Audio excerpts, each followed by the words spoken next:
Bismillahirrahmanirrahim. My name is Muhammad Izaz. I am your computer teacher from Pakistan Public School and College. कैसे हैं dear students? खैरियत से आप? Dear students, ये आपकी क्लास 7 की कंप्यूटर की बुक है, ठीक है जी। ये आपकी क्लास 7 की कंप्यूटर की बुक है, जैसा कि आपको स्क्रीन पे नज़र आ रहा है। और इस क्लास 7 की बुक में आपके पास टोटल 12 चैप्टर है, ठीक है जी। जैसा कि आपको स्क्रीन पे नज़र आ रहा है, ये मेरा पॉइंट देखिए। Chapter number 1 the data processing cycle. The name of chapter number 2 is binary computing, ठीक है जी। इसी तरह हमारे पास कंप्यूटर की बुक में क्लास 7 की टोटल 12 चैप्टर्स है, ठीक है। तो इंशाल्लाह हम क्लास 7 की बुक में टोटल 12 चैप्टर स्टडी करेंगे, ठीक है डियर स्टूडेंट्स। तो आज फर्स्ट लेक्चर में जो है हम चैप्टर नंबर 1 स्टडी करेंगे, ठीक है। तो देखिए जहां पे मेरा पॉइंट आपको नजर आ रहा होगा, the name of chapter number 1 is the data processing cycle, ठीक है जी। आज जो हम जिस चैप्टर पे डिस्कस करेंगे, जिस चैप्टर की आज हम स्टडी करेंगे, उस चैप्टर का नेम है द डेटा प्रोसेसिंग साइकिल। अब डेटा प्रोसेसिंग साइकिल का मतलब क्या है, ठीक है जी। डेटा प्रोसेसिंग साइकिल का मतलब क्या है, ठीक है जी। डेटा प्रोसेसिंग साइकिल का मतलब यह है कि जब डेटा हमारे पास प्रोसेस होता है तो वो किस साइकिल से गुजर के होता है, ठीक है जी। तो आज हम इस सारे चैप्टर में इसी के बारे में स्टडी करेंगे कि जो हम इंफॉर्मेशन देते हैं, जो हम इंस्ट्रक्शंस देते हैं कंप्यूटर को, वो जो हमारा डेटा होता है वो प्रोसेस किस तरीके से होता है, वो किस साइकिल से होके प्रोसेस होता है, ठीक है जी। तो इस चैप्टर में हम सारे जो डेटा प्रोसेसिंग साइकिल है उसके बारे में स्टडी करेंगे। इसके अलावा जो है हम जो है explain that data can be process in various form.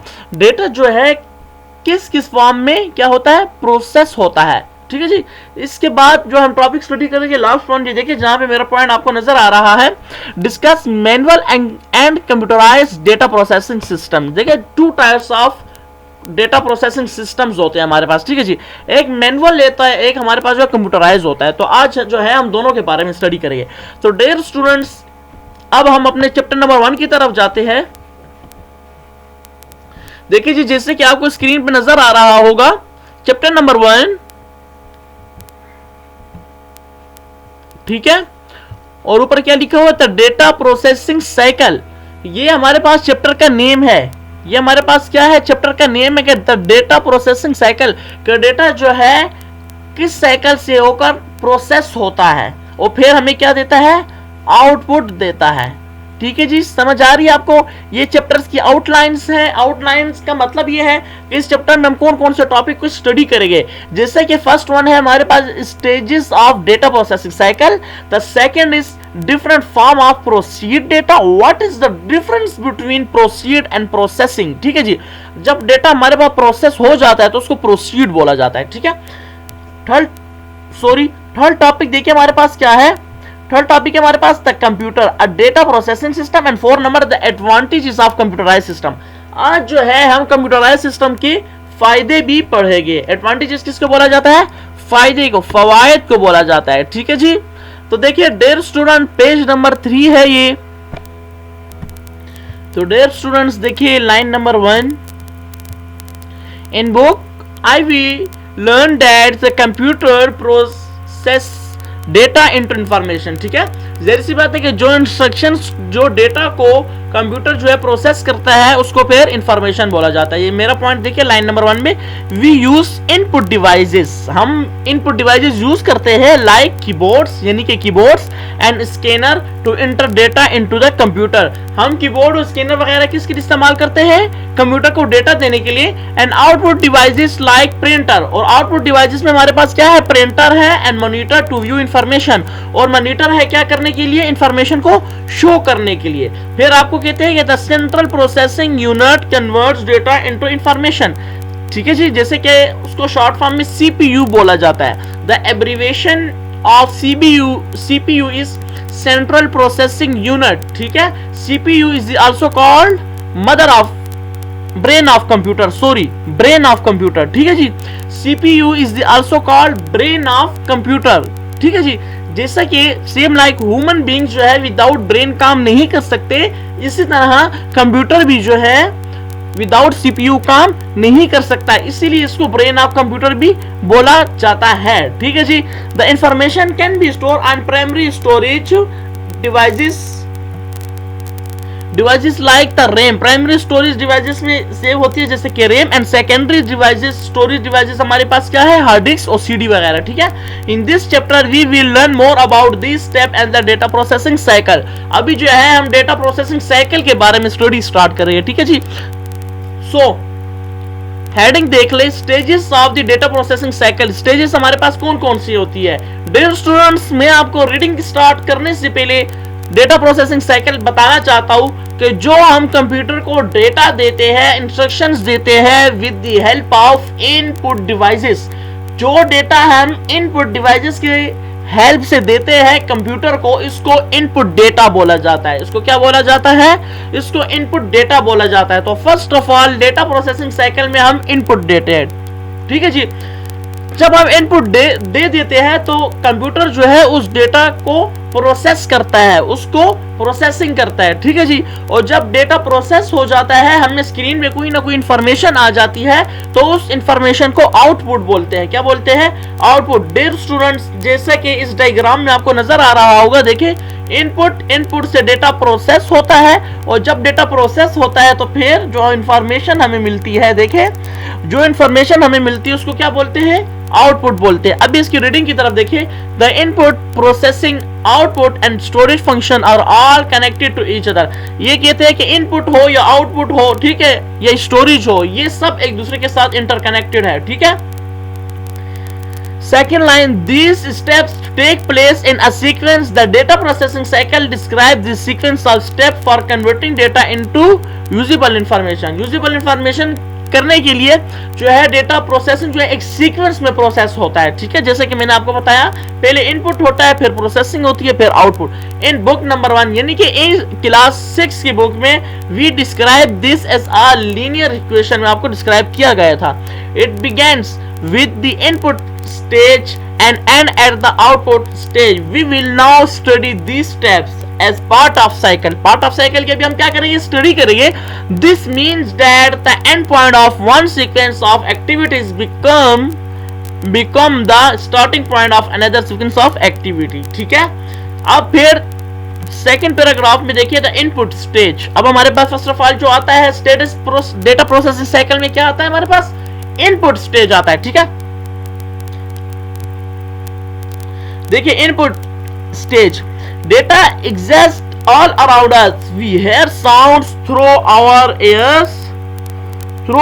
ears and see object with our eyes all the time. ठीक है जी। तो डियर स्टूडेंट्स, सेकेंड लाइन देखिए, the input stage is the stage when data is fed into a data processing system to be converted into information. ठीक है। Input stage वो stage है जिसमें हमारे पास कोई डेटा जो है इंफॉर्मेशन में कन्वर्ट होता है। ठीक है। we know about the various devices that are used to provide such input. कहते हैं हमारे पास वेरियस डिवाइसेस है जो कि यूज होती है किसके लिए? इनपुट के लिए। ठीक है। डियर स्टूडेंट्स, पेज नंबर 4 देखिए, line number first, but why do we need input data. लेकिन हमें इनपुट डेटा क्यों जरूरत होती है? ठीक है। Data does not contain any meaning. Data जो होता है वो कोई भी मीनिंग नहीं रखता। A series of number like 35, 34, 33, 32 is data because we do not know that this number mean or what to do. देखिए हमारे पास कुछ नंबर्स तो है 35, 34, 33, 32, ठीक है, लेकिन हमें ये कोई मीनिंगफुल डेटा नहीं दे रहा है कि हमारे पास क्या है, टेम्परेचर है या किसी के पास इतने रुपीस है या किसी का वेट है, ये क्या है, ये बेसिकली है क्या। तो जब डेटा हमारे पास प्रोसेस हो जाता है, प्रोसीड हो जाता है, जो हमें मीनिंगफुल इंफॉर्मेशन दे देता है। ठीक है जी। फिर कहता है कि but if we know that this number are the temperatures for the past 5 days. देखिए मैंने आपको बताया ना कि ये हमारे पास 5 नंबर्स है, लेकिन हमें पता नहीं है कि ये 5 नंबर किस चीज के है। टेम्परेचर है हमारे पास, किसी के पास रुपीस है, किसी क्या है, व्हाट इज दिस। ठीक है, तो ये कह रहे हैं कि अभी हमें पता चल गया कि ये पास्ट 5 ये पिछले 5 दिनों का क्या है, टेम्परेचर है। We understand that the weather is becoming cooler. हमें इससे पता चल रहा है कि मौसम कौन सा आ रहा है, ठंडा आ रहा है। कौन सा आ रहा है मौसम, ठंडा आ रहा है, ठीक है जी।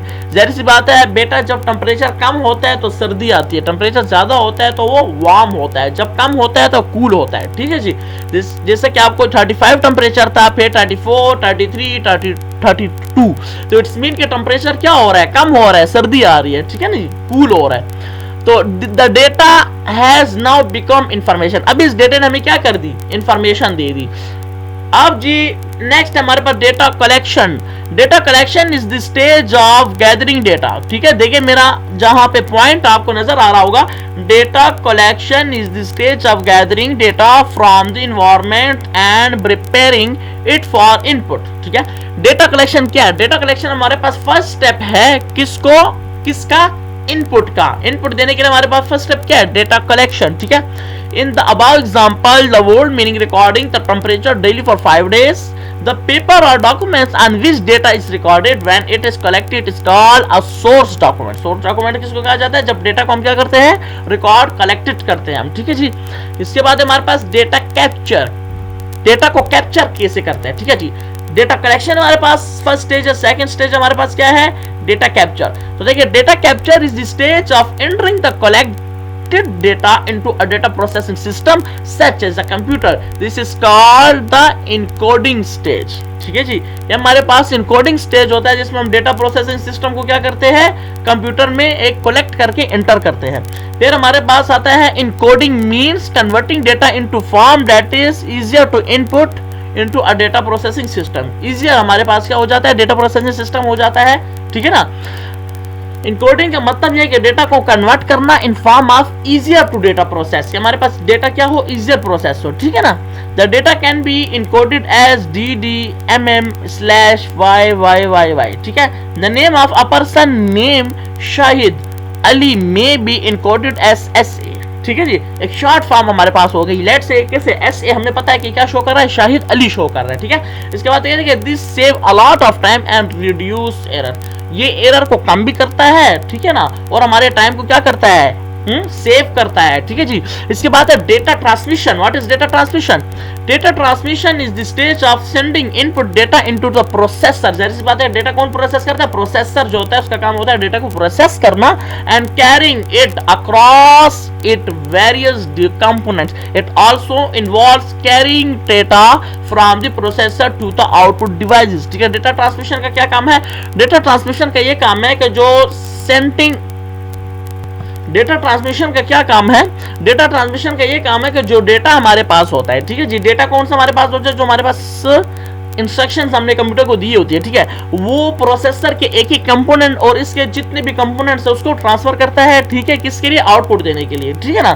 फिर देखिए डेटा कम्युनिकेशंस क्या होती है, ठीक है। डेटा कम्युनिकेशंस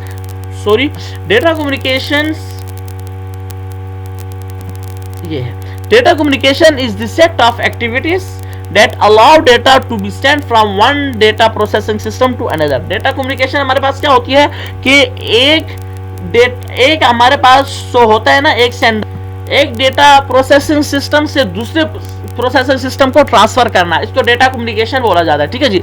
हम सिंपल लैंग्वेज में कम्युनिकेशन किसको बोला जाता है कि हम जो एक दूसरे से इंफॉर्मेशन शेयर करते हैं, हम जो एक दूसरे से बातचीत करते हैं, sharing of information, that is called communication. इसी तरह डेटा कम्युनिकेशन का मतलब क्या होगा कि जो डेटा हमारे पास प्रोसेसिंग साइकिल से एक सिस्टम से दूसरे सिस्टम को ट्रांसफर होता है तो उसको डेटा कम्युनिकेशन बोला जाता है, ठीक है।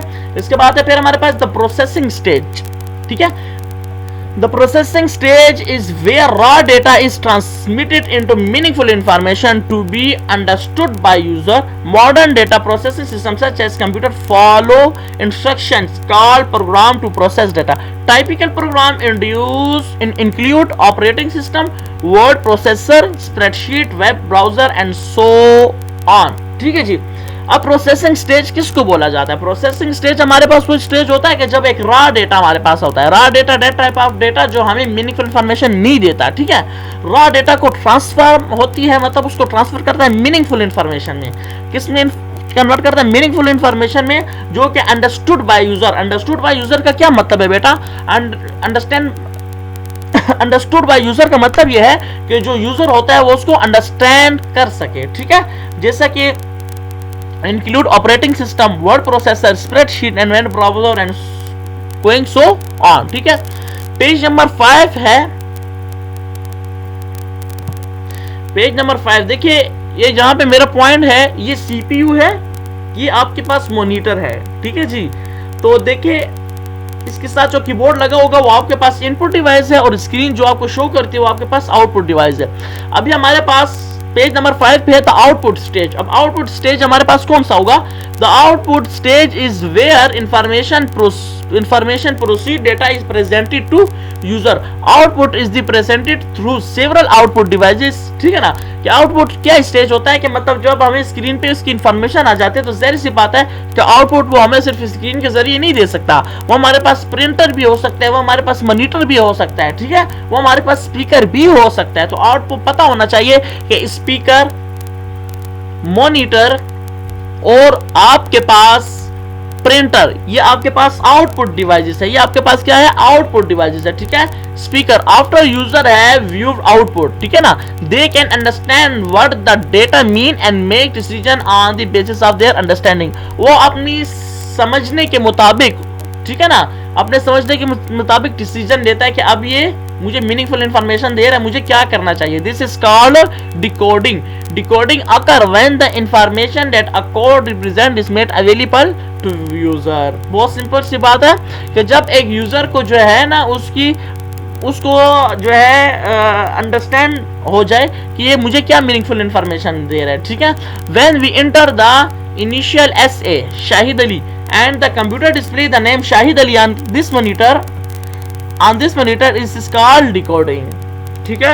सेकंड आपको कह रहा है कि स्टोरेज स्टेज। अब आपके पास स्टोरेज स्टेज कौन सा होता है, ठीक है। a lot of time can be saved if output can be stored from future use, ठीक है। a list of the daily temperature for 1 week can be useful next year if we needed to compute the average temperature for 2 year, ठीक है। let's say आपके पास 1 week का temperature है, समझ आ रही है।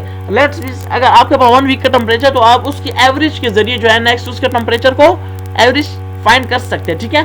The storage stage is where information store so that it can be use later. Let's say storage stage हमारे पास बहुत ही इंपॉर्टेंट पॉइंट है, ठीक है जी। क्योंकि लेट्स से अगर आपके पास बहुत सारा डेटा है, आप काम कर रहे हो उस पर, लेकिन वो डेटा जो आपके पास स्टोर नहीं हो रहा, तो उसका कोई फायदा है ही नहीं। इसीलिए बहुत ही इंपॉर्टेंट हमारे पास जो टॉपिक है वो है स्टोरेज स्टेज, ठीक है ना।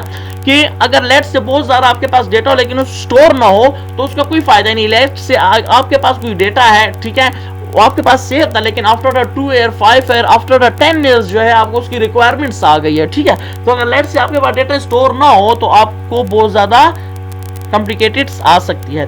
The storage stage is where information store so that it can be user later, बाद में इसको यूज कर सकते हैं। But where can that information be kept for so long? Hard drives and pen drives are used to store information, ठीक है जी। फिर हमारे पास कौन सी ड्राइव यूज होगी? Hard drives and pen drive, ठीक है जी। हार्ड ड्राइव्स कैसी होती है? जिसको हम हार्ड डिस्क वगैरह बोलते हैं, उसमें हमारे पास डेटा क्या होता है? स्टोर होता है, ठीक है। डियर स्टूडेंट्स, जैसा कि आपको इस डायग्राम में शो हो रहा है, ये सारा हमारे पास क्या है? प्रोसेसिंग साइकिल है, ठीक है जी। फर्स्ट ऑफ ऑल क्या होता है हमारे पास?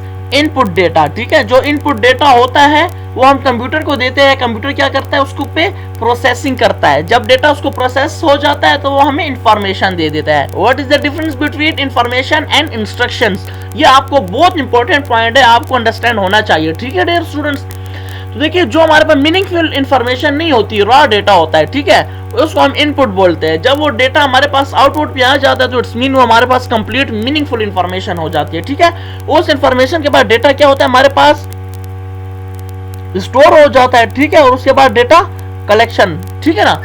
फर्स्ट ऑफ ऑल आपको ये पता होना चाहिए कि हमें इनपुट देने के लिए किस चीज की जरूरत होती है, ये आपको फर्स्ट पॉइंट में पता होना चाहिए फर्स्ट ऑफ ऑल, ठीक है। तो सीधी सी बात है कि जब मैंने आपको बताया कि इनपुट डेटा पहले हम इनपुट देते हैं, तो सीधी सी बात है इनपुट के लिए हमारे पास डेटा का होना जरूरी है, ठीक है। तो सबसे पहले हम डेटा कलेक्शन करते हैं, डेटा कलेक्शन के बाद इनपुट देते हैं, इनपुट के बाद डेटा प्रोसेस होता है, प्रोसेस के बाद हमें आउटपुट मिलता है, और आउटपुट के बाद वो डेटा क्या होता है? स्टोर हो जाता है। क्या हो जाता है? स्टोर हो जाता है, ठीक है डियर स्टूडेंट्स। इसी तरह पेज नंबर 6 पे देखें, सच information becomes data for the next processing activities, ठीक है ना। कुछ डेटा जो होता है वो नेक्स्ट प्रोसेसिंग एक्टिविटीज के लिए भी यूज कर सकते हैं, ठीक है। A documents that contains the result of one processing activity has more data added to it and it is used as input for another processing activities is called turn around documents, ठीक है। Such documents are commonly use in preparing utility bills, ठीक है। मतलब ये जो हमारे पास documents है ये यूटिलिटी बिल्स वगैरह के लिए, उसकी प्रिपरेशन के लिए क्या होता है, यूज होता है। Recall what was said about the data processing cycle earlier, when information is store and use as data for another activities it make data processing a continuous activity, it can becomes a data processing cycle, ठीक है जी। ये आपको सारा data processing cycle बताया हुआ है। इसके बाद जो हमारे पास बहुत इंपॉर्टेंट टॉपिक है वो है different forms of proceed data के। प्रोसीड डेटा में हमारे पास कौन कौन सी फॉर्म में डेटा हो सकता है, ठीक है। तो देखिए we know that data is proceed in steps, step में हमारे पास डेटा प्रोसीड होता है। Different processing operations can be carried out on data, for example a set of names can be proceed by the rearranging the names in alphabetical order, ठीक है। Late से हम किसी भी डेटा को रीअरेंज भी कर सकते हैं। लेट से अल्फाबेटिक में रीअरेंज कर सकते हैं, ठीक है। न्यूमेरिकल्स को न्यूमेरिकल्स में, ये ऑर्डर्स की बात करें यहाँ पे, सही है। डियर स्टूडेंट्स, अभी आपको जो है 3 important form of proceed data अभी जो है हम डिस्कस करेंगे, ठीक है जी। 3 इंपॉर्टेंट फॉर्म ऑफ डिस्क्राइब और नेक्स्ट, ठीक है। देखिए अब सॉर्टेड डेटा, सॉर्टेड डेटा हमारे पास कौन सा डेटा होता है, सॉर्टेड मींस ऑर्गेनाइजिंग डेटा, ठीक है जी। Sorted data that type of data which is organised form, ठीक है। Organising data according to the some predefined criteria, the criteria में differ according to the preferences and the use of information. For example, a teacher may want a list of students' names arranged alphabetically, but a physically instructor might want a list of student names arranged in descending order of height, ठीक है। Dear students, sorted data वो type of data है जो कि organise form में हमारे पास हो, एक तरतीब से हमारे पास हो, ठीक है जी। तरतीब क्या है हमारे पास, लेट से एक डेटा है, ठीक है, हम उसको कहते हैं कि अल्फाबेटिकली हमारे पास ऑर्गेनाइज फॉर्म में आ जाए, ठीक है। लेट से मेरे पास कुछ नेम है, जैसे कि अभी आपको दिए हुए हैं यहाँ पे रैंडम लिस्ट, ठीक है। रैंडम लिस्ट मींस जो कि नॉन ऑर्गेनाइज फॉर्म में, और दूसरी साइड पे आपको ऑर्गेनाइज। 1 मिनट में आपको अपना पॉइंट बता दूं, देखिए डियर स्टूडेंट्स, मेरा पॉइंट नजर आ रहा है आपको, देखिए जी। ये फर्स्ट नेम है मोइस, सेकंड है हसन, थर्ड है बिलाल और लास्ट वन इरम, ठीक है। अभी हमारे पास सॉर्टेड फॉर्म में नहीं है, ऑर्गेनाइज फॉर्म में नहीं है, ठीक है बेटा, समझ आ रही है आपको। ऑर्गेनाइज फॉर्म में कैसे होगा, लेट से अल्फाबेटिकली पहले ए आता है, फिर बी आता है, फिर सी आता है, फिर डी आता है। इसको हम कहते हैं कि अल्फाबेटिकली इसको अरेंज करो, कि पहले ए का नेम लिखो फिर बी का। तो देखो पहले बी का नेम आ गया बिलाल, फिर ई का नेम आ गया इरम, फिर एच का नाम आ गया हसन और फिर एच का नाम आ गया मोइस, ठीक है जी। इसके बाद हमारे पास grouping data. Grouping mean placing data item in separate groups so that all member of a group have something in common, ठीक है। लेट्स हमारे पास कोई चीज कॉमन है तो हम उसको एक ग्रुप बना लेते हैं। फॉर एग्जांपल, मैं आप लोगों को भी लेक्चर दे रहा हूँ, ये है क्लास 7 का लेक्चर, ठीक है डियर स्टूडेंट्स। तो क्लास 7 का जो लेक्चर है मैं उसके ग्रुप बना लेता हूँ कि स्टूडेंट ऑफ क्लास 7। तो देखिए क्लास 7 के जितने भी स्टूडेंट्स हैं उनका जो लेवल है, उनकी जो स्टडी है, उनका जो इंस्ट्रक्शन है वो हमारे पास सेम लेवल है ना, ठीक है, कॉमन है। तो वो इसलिए कह रहे हैं कि ग्रुप इसलिए बनता है जब किसी चीज में कोई चीज कॉमन हो, ठीक है डियर स्टूडेंट्स। अभी देखिए grouping mean placing item in separate groups, ठीक है। अभी मैंने आपको यही बताया कि जैसे कि group of class 5, group of class 7, तो कोई भी डेटे में, कोई भी इंफॉर्मेशन में कोई चीज हमारे पास कॉमन हो तो हम उसका क्या बना लेते हैं, एक ग्रुप बना लेते हैं, हम उसको बार बार लिखने की जरूरत ना हो, ठीक है डियर स्टूडेंट्स। अब देखिए जी calculation. Numerical data can be used to perform a wide variety of calculation. Electronic spreadsheet and calculator are use to perform complex calculation using a computer. ठीक है, इलेक्ट्रॉनिक स्प्रेडशीट हमारे पास क्या चीज होती है, हमारे पास एक सॉफ्टवेयर है जो कि यूज होता है कैलकुलेशन के लिए, लेकिन कैलकुलेशन कौन सी, कम्प्लेक्स कैलकुलेशन के लिए हमारे पास, जैसे कि फार्मूलेस के जरिए जो है हम अपने काम को जल्दी सॉल्व करने के लिए हम यूज करते हैं। ठीक है, जैसे कि ऑफिस वगैरह में हर जगह पे तकरीबन यही सॉफ्टवेयर यूज किया जाता है। User can also create graph और pie chart to display data, वो डेटा को डिस्प्ले करने के लिए क्या यूज करता है, पाई चार्ट या graph. Computer are highly efficient at performing calculation perform करने में कंप्यूटर क्या है, efficient performing calculation and their capabilities exceed those of human beings. ठीक है, इसलिए जो है ये बहुत ज्यादा एफिशिएंट, इसीलिए आजकल इसका यूज बहुत ज्यादा हो रहा है। ठीक है, नेक्स्ट टॉपिक है हमारे पास डेटा प्रोसेसिंग सिस्टम, मतलब कि कंप्यूटर में डेटा जो है प्रोसेसिंग सिस्टम कैसा होता है। We have learn that data processing occur as a cycle which large amount of raw data are proceed into meaningful information. ठीक है, कहते हैं कि हमने भी पीछे पढ़ा कि हमारे पास जो रॉ डेटा होता है, ठीक है, वो हम किस में कन्वर्ट होता है, मीनिंगफुल इंफॉर्मेशन में। ठीक है ना, with help of processing system. Your brain process data all the time, but humans have also created machines to perform this task. ठीक है, also created machine to perform this task from the abacus to the supercomputer. Several machines have been created to process data faster. ये आपको ये बता रहे हैं कि data को फास्टर से फास्टर प्रोसेस करने के लिए बहुत सारी मशीनें बनाई गई, जैसे कि पहले बेकर्स था, फिर सुपर कंप्यूटर्स वगैरह बने। ठीक है ना, people use proceed data in to work and make decision. Some time computer can be connected with other machines in such a way that people do not even need to make the decision. The computer can process data, make decisions and even carry them out. Such as arrangement is also called a computerized system.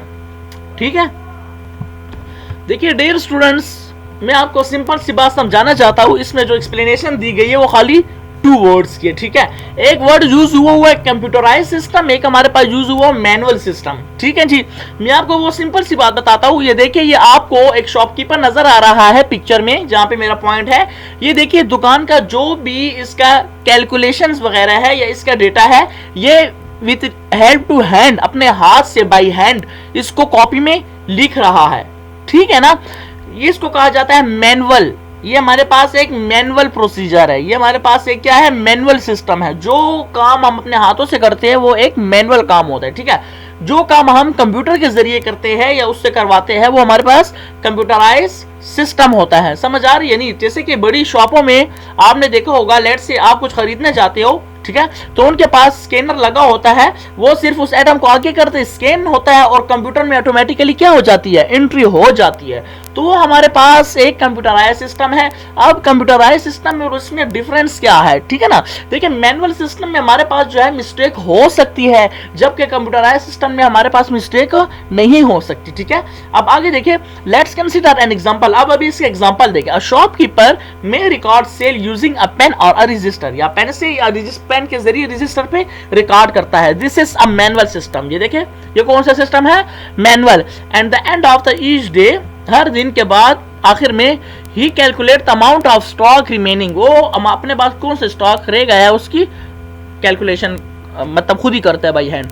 If the stock fall below a certain limit, he calls suppliers and order more stock. ठीक है, अगर let's उसमें कोई कमी पेशी हो तो वो अपने जो स्टॉक वगैरह लाता है, जो ऑर्डर बुकर वगैरह है, वो फिर उससे कांटेक्ट करता है। At a large store, the shopkeeper user a barcode reader. देखिए, मैंने आपको कहा ना, अभी बारकोड रीडर यहाँ पर यूज होता है। He does not need to record sale on a register. उनको जो है रजिस्टर पे लिखने की, सेल करने की जरूरत, लिखने की जरूरत नहीं है, because each sale is automatically recorded on a computer. मैंने आपको कहा ना, जब बारकोड उसको स्कैन करता है, ऑटोमेटिकली कंप्यूटर में वो क्या हो जाता है, रिकॉर्ड हो जाता है। Every morning he check the stock level on his computer. When stock level fall below a certain limit, he telephone the suppliers and order more stock. ठीक है, बिल्कुल सिंपल सी बात है। At an even larger store, the computer can itself determine that the stocks have fallen below a certain limit. It automatically sends an email message to the supplier to send more stock. ठीक है, तो computerise system का सबसे बड़ा फायदा ये है कि उनको कॉल करने की, कहने की जरूरत भी नहीं होती, उनको जस्ट एक ईमेल करने की जरूरत होती है, जो स्टॉक आपको रिक्वायर्ड होता है, और वो आपको वहां पे पहुंच जाता है। तो shopkeeper have very little to do, this is a computerised system, ये कंप्यूटराइज्ड सिस्टम है आपके पास, ठीक है। Every great human achievement in the last 50 years have been based on computerized system, this include space mission, engineering achievement and scientific achievement, ठीक है। ये कह रहे हैं कि पिछले 55 years से जो है लास्ट 50 years से जो है ज्यादातर कंप्यूटराइज सिस्टम ही चल रहा है, ठीक है। जो कि इंजीनियरिंग अचीवमेंट, मतलब इंजीनियरिंग में जो हमें अचीवमेंट करनी पड़ती है उसके लिए यूज होता है, और साइंटिफिक अचीवमेंट वगैरह के लिए भी इस्तेमाल किया जाता है, ठीक है। The use of different manual and computer, page number 9 देखिए। The use of different manual and computerised devices and method for processing data is called information technology, इसको आईटी बोला जाता है, इंफॉर्मेशन टेक्नोलॉजी बोला जाता है। Computer have brought about a great change in the field of information technology. Dear student, अब इसके बाद है हमारे पास जो टॉपिक है the advantages of computerised system. अब कंप्यूटराइज्ड सिस्टम के हमारे पास एडवांटेजेस क्या है, तो ठीक है। तो dear students, there are the different type of advantages of computerized system. So the first one is speed, ठीक है। Fast processing is a key feature of computerized system. They can process data in seconds. If the processing speed is sufficiently high, then the same function can be carried out in microseconds, ठीक है। Manual processing cannot even begin to compete with computer when it comes to speed, ठीक है। तो dear students, इसका जो सबसे पहला advantage है कंप्यूटराइज सिस्टम का वो ये है कि स्पीड, ठीक है जी। स्पीड जो है हमारे पास बहुत इंपॉर्टेंट रोल अदा करता है कंप्यूटराइज सिस्टम में, ठीक है। क्योंकि जाहिर सी बात है, एक काम है, एक डेटा है, उसको आप पुट करते हो बाई हैंड तो आपका 1 hour लगता है, ठीक है। जबकि जब आप उसको कंप्यूटर में पुटिंग करते हो तो आपके 5 to 10 मिनट्स में हमें क्या कर लेता है, उसका सोल्यूशन दे देता है, ठीक है। तो डियर स्टूडेंट, इसका सबसे बड़ा फायदा हमारे पास स्पीड का क्या हुआ, टाइम सेविंग हो गई और एक्यूरेंसी हो गई, ठीक है। इसके बाद है सेकंड नंबर एक्यूरेसी मतलब सही, जिसमें एरर ना हो, ठीक है। तो ये कह रहे हैं accuracy is a feature of all computerised system. Accuracy एक ऐसा फीचर है जो कि ऑल कंप्यूटराइज्ड सिस्टम का एक फीचर है, खसूसियत है इसकी, ठीक है। Data precision is extremely high, ठीक है। Computer can calculate figures to the smaller degree, enabling user to depend on them for sensitive calculation, ठीक है जी। An example is that of the supercomputer which control space mission. A mere rounding error could result in the explosion of the space shuttle or satellite in outer space. Therefore, accurate calculation are very important, ठीक है ना। कहते हैं कि accurate वो जो है calculation accurate. Dear students, इसके बाद हमारे पास इफिशिएंसी, ठीक है। Efficiency is another common feature of computerise system. ये कंप्यूटराइज सिस्टम का क्या है, एक और कॉमन फीचर है, ठीक है जी। This result in error free processing at high speed, ठीक है जी। ये विदाउट एरर जो है हाई स्पीड के साथ काम करता है। The kind of processing is the key feature of most processes and is visible in many applications. Computer make fewer mistakes than human beings and work for longer periods of time without feeling tired, ठीक है जी। वही मेरी वाली बात मैंने आपको पहले ही बता दी कि कंप्यूटर जो है विदाउट एरर और विदाउट मिस्टेक काम करता है। इसके बाद जो हमारे पास लास्ट वन वो है variety. Computer have advance capabilities that enable them to process data into creative way. Data can be proceed and display in various ways to that it is simpler for the user to understand. They also have greater memory and storage capacities than manual system.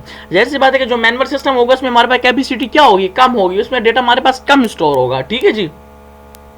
इसके बाद जो हमारे पास है numerical data can easy be represented in the form of graph और easy to understand, ठीक है। Numerical data जो होता है उसको हम ग्राफ के जरिए शो करते हैं और वो इजी जो है क्या है अंडरस्टैंड हो सकता है। Cricket score cards are display in the form to show the run rate of both it. जैसे कि डियर स्टूडेंट्स, आपने क्रिकेट में देखा होगा जो रन रेट वगैरह शो करते हैं ग्राफ पे, ये उसी की बात कर रहे हैं, ठीक है। Ease of use is another advantage because computer work according to certain rules and instructions. Once the user understands them, they can use the computer to perform any kind of work. जैसी बात है कि computer है हमारे पास, ठीक है जी, तो any kind of work जो है वो क्या करेगा, उसको परफॉर्म करेगा, ठीक है। इसके बाद लास्ट वन है हमारे पास capacity. computerized system can perform more calculation and operation than human can. This makes computerized system produce better and faster result than manual system. Dear students, मैं आपको सिंपल समझाना चाहता हूँ कि कैपेसिटी का मतलब क्या है, क्योंकि एक बात मेरी याद रखिए, ये आपकी जो है क्लास 7 है, इसलिए आपके लिए एक टॉपिक को समझना, अंडरस्टैंड करना बहुत ज्यादा इंपॉर्टेंट है, इसीलिए कि फिर आप उसको ऑन वर्ड्स में राइट कर सकें। ठीक है डियर स्टूडेंट्स, तो कैपेसिटी का मतलब ये है कि कंप्यूटराइज सिस्टम जो है हमारे पास वो क्या करता है, वो फास्ट परफॉर्म। ठीक है डियर स्टूडेंट्स, तो कैपेसिटी का मतलब ये है कि जो कंप्यूटराइज सिस्टम है हमारे पास वो जो है मैनुअल सिस्टम से फास्ट काम करता है। क्या करता है, मैनुअल सिस्टम से फास्ट काम करता है और हमें फास्ट रिजल्ट देता है। और दूसरी सबसे बड़ी बात कि जो कंप्यूटर काम करता है विद रिस्पेक्ट टू ह्यूमंस, ठीक है, वो ज्यादा कैपेसिटी से काम करता है, मतलब उसमें जो है स्टोरेज ज्यादा होती है। ठीक है ना, मतलब मेरी बात का मतलब ये हुआ, देखिए जहां पे आपको ये माउस नजर आ रहा है, computerize system also have greater memory and storage capacities than manual system. जाहिर सी बात है मैनुअल सिस्टम में आपके पास क्या एक कॉपी होगी, 2 कॉपी होगी, ठीक है, लेकिन कंप्यूटराइज सिस्टम में आपके पास फुल पेजेस, बहुत ज्यादा पेजेस होते हैं। ठीक है, दूसरी सबसे बड़ी बात, लास्ट पैराग्राफ देखिए, at the same time computerise system are not effective in all situation. ठीक है जी, a computer can not think for itself, it can not make decision for which it has not been program. ठीक है, जाहिर सी बात है हमने जो फंक्शन अप्लाई करना होगा, जो प्रोग्राम पे हमने काम करना होगा, उसको हमने पहले क्या करना होगा, इसमें इंस्टॉल करना होगा। ठीक है, अ computer can not learn by the watching other people work, it cannot be adapted to new situations on its own. Above all, a computer does not have feeling with human beings have. ठीक है, जाहिर सी बात है dear students, simple सी बात है, let's say अगर आपने एमएस वर्ड में काम करना है तो आपको first of all MS word क्या करना होगा, इंस्टॉल करना होगा। ऐसा नहीं हो सकता कि लेट्स से अब आपने एमएस वर्ड इंस्टॉल किया और आप चाहे कि मैं इस पे गेम खेल सकता हूं, तो गेम के लिए आपका फिर नेक्स्ट सॉफ्टवेयर होगा अपनी गेम का सॉफ्टवेयर। ठीक है डियर स्टूडेंट्स, तो आपको यही कह रहे हैं कि जो प्रोग्राम, जिस प्रोग्राम पे आपने काम करना होगा, आपको फर्स्ट ऑफ ऑल जो है इसको इंस्टॉल करना होगा। डियर स्टूडेंट्स, इसी तरह आपका ये वाला चैप्टर फिनिश होता है, चैप्टर नंबर 1। आपने इसकी सही तरीके से रीडिंग करनी है, एक्सप्लेनेशन करनी है। अगर किसी भी स्टूडेंट को किसी वर्ड में, किसी लेक्चर में, किसी टॉपिक पे कंफ्यूजन हो, कोई मसला हो, तो वो नीचे कमेंट में बिल्कुल अपनी एक्सप्लेनेशन, अपना क्वेश्चन दे सकते हैं, उसको इंशाल्लाह बिल्कुल इसका आंसर मिलेगा। और इसके अलावा आपने ये एक्सरसाइज जो है अपनी कॉपीज पे उतारनी है, नीट एंड क्लीन होनी चाहिए बिल्कुल, और आपने फिर इसको याद भी करना है। तो डियर स्टूडेंट्स, अब हम आते हैं अपनी एक्सरसाइज में। एक्सरसाइज में जो है आपके पास फर्स्ट ऑफ ऑल क्या है, एक्सरसाइज में आपके पास फिलिंग द ब्लैंक्स है। और मैं आपको सबसे बड़ी बात बताता चलूं कि आपको बिल्कुल कंफ्यूज होने की जरूरत नहीं है। जब आपकी स्लाइड्स खत्म होगी एक्सरसाइज की, तो जैसे ही आप नेक्स्ट आएंगे तो देखिए यहाँ पे आपको सब क्वेश्चन के आंसर दिए हुए हैं। अब देखिए यहाँ पे फिलिंग द ब्लैंक्स के आंसर भी आपको दिए हुए हैं, जैसे कि filling the blanks, first filling the blanks में आता है डेटा कलेक्शन, सेकंड में इंफॉर्मेशन, थर्ड में क्राइटेरिया, 4th में स्प्रेडशीट, 5th में डिसीजन, 6th में कंप्यूटर एंड 7th में प्रोग्राम। तो इसी तरह आपने यहां से कॉपी करके अपनी कॉपीज में नीट पेस्ट करना है, अपनी कॉपीज में लिखना है। ठीक है डियर स्टूडेंट्स, और फिर आपने इसको याद करना है। देखिए ये आपके एक्सरसाइज में सबसे पहले फिलिंग द ब्लैंक्स, ये फिर आपकी ट्रू फॉल्स है आपके पास, ये फिर आपके पास क्या है, ट्रू फॉल्स है। ठीक है, फिर लास्ट में आपके पास क्या होगा, क्वेश्चन आंसर हो गए। जैसे कि देखिए पहला question, describe the data processing cycle with the help of diagram. वही with the help of diagram का मतलब क्या हुआ डियर स्टूडेंट्स, जैसे कि मैंने आपको कॉपी में मैंने आपको अभी रीडिंग में एक्सप्लेन किया कि पहले डेटा कलेक्शन हम करते हैं, फिर इनपुट देते हैं, फिर प्रोसेसिंग, फिर आउटपुट, फिर स्टोरेज। तो मेरे ख्याल से क्वेश्चन आंसर में अगेन आपको इसकी एक्सप्लेन करने की जरूरत नहीं है, क्योंकि ऑलरेडी इस चैप्टर की हमने एक्सप्लेनेशन कर ली है। ठीक है, सेकंड क्वेश्चन में आपको कह रहा है what is the difference between encoding and decoding. तो आपने एनकोडिंग और डिकोडिंग इन दोनों की अलग-अलग हेडिंग करके आप लोगों ने इसको एक्सप्लेन करना है। फिर है describe the form in which data can be proceed, data कैसे प्रोसीड होता है, 3 फॉर्म्स कौन कौन सी है उनकी। ठीक है, तो ये फिर आपने से एक्सप्लेनेशन करनी है। क्वेश्चन नंबर 4 है आपके पास, what is computerised system, explain with example. तो देखिए आप क्लास 7 के स्टूडेंट्स हैं, मैं आपको एक्सप्लेन करना चाहता हूं कि क्वेश्चन को लिखने का प्रोसीजर क्या है। फर्स्ट ऑफ ऑल तो आप क्वेश्चन जो लिखेंगे वो आप ब्लू मार्कर से या ब्लैक मार्कर से या ब्लैक पेन वगैरह से लिखेंगे। ठीक है डियर स्टूडेंट्स, तो आंसर में ये होता है कि फर्स्ट ऑफ ऑल आपको उसकी डिफिनेशन की हेडिंग देनी पड़ती है, फिर आपको उसकी एक्सप्लेनेशन की हेडिंग पर देनी पड़ती है, और फिर आपको उसकी एग्जांपल की। तो देखिए अगर आप उसको प्रॉपर प्रोसीजर से करेंगे, जैसे कि फर्स्ट ऑफ ऑल डिफिनेशन, फिर उसकी एक्सप्लेनेशन, फिर उसकी आप अगर कोई और सब्जेक्ट है तो उनके लिए बताना चाहते हो मैथमेटिकली फॉर्म, लेकिन चूंकि कंप्यूटर में मैथमेटिकली फॉर्म होती नहीं है, बेसिकली एग्जांपल होती है, तो आप इसकी जगह एग्जांपल लिखोगे। तो अब आ जाते हैं अपने क्वेश्चन नंबर 4 पे, what is computerised system with example. तो आपने पहले कंप्यूटराइज्ड सिस्टम की एक्सप्लेनेशन लिखनी है, फिर आपने उसकी एग्जांपल लिखनी है, और आपने इन दोनों को हेडिंग दे देकर लिखना है, ठीक है जी। फिर आपके पास आ गया है question number 5, what is IT mean information technology. तो जैसे ही आपने क्वेश्चन लिखना है, आपने इसके नीचे फर्स्ट ऑफ ऑल सबसे बड़ी मतलब एक 2 लाइंस में हेडिंग देनी है कि इंफॉर्मेशन टेक्नोलॉजी, और उसके बाद फिर आपने आगे से क्वेश्चन स्टार्ट करना है, ठीक है जी। इसके बाद है describe 3 advantages of a computerised system over a manual system, ठीक है। आपने क्या करना है, कंप्यूटराइज्ड सिस्टम की 3 एग्जांपल्स आपने हमें वो बतानी, एडवांटेजेस बतानी है with respect to manual system. Last question है आपके पास, लास्ट क्वेश्चन आपके पास, why is a computerised system not effective in all situation, ठीक है। ऑल सिचुएशन में जो है कंप्यूटराइज्ड सिस्टम क्यों इफेक्टिव नहीं है, ठीक है। समझ आ रही है ना इस बात की।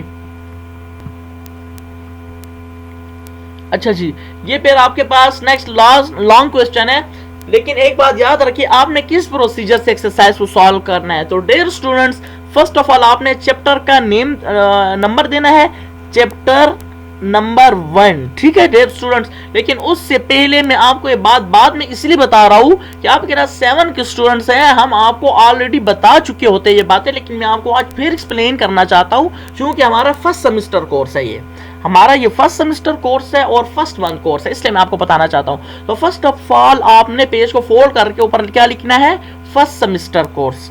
समझ आ रही है आपको, स्टार्ट, फर्स्ट सेमेस्टर स्टार्ट। इसके बाद फिर आप लोगों ने अप्रैल कोर्स स्टार्ट, और फिर नेक्स्ट पेज पे आपने लिखना है चैप्टर नंबर 1, फिर चैप्टर का नेम, फिर फर्स्ट ऑफ ऑल आपने उसके वर्ड्स मीनिंग लिखने हैं, ठीक है।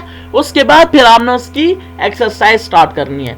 तो डियर स्टूडेंट्स देखिए, आपके पास वर्ड्स मीनिंग है, वर्ड्स मीनिंग डिवाइसेस आलात, इंफॉर्मेशन मालूमात, वेरियस मुख्तलिफ, एडवांटेजेस फायदे, काइंड्स अकसाम, रिलेटेड जानने वाला, एक्यूरेट सही, कैपेसिटी सलाहियत, प्रिपेयर तैयार करना, और सिलेक्शन मुंतखब। तो डियर स्टूडेंट्स ये आपके वर्ड्स मीनिंग थे।